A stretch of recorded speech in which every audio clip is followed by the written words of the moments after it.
আমাকে কবরে রাখা হবে। কবরে কতশো কত হাজার বছর থাকি, এটা তো ঠিক নাই। তারপরে কিয়ামত হবে, কিয়ামতের হাসরের মাঠ হবে, আল্লাহ বিচারে বসবেন। সেদিন বিচার হলে বোঝা যাবে আমি কি পাই আর কি না পাই।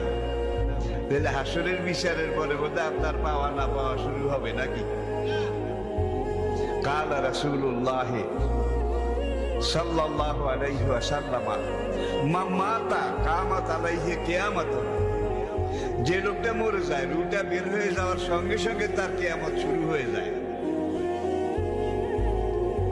যদি আপনি নামাজি হন, রোজাদার হন, ইমানদার হন, সাহেবে কোরআন হন, ইসলামের পক্ষের শক্তি হন, তাহলে আপনার রুহ যখন কবজ করার জন্য আজরাইল এসে দাঁড়াবে,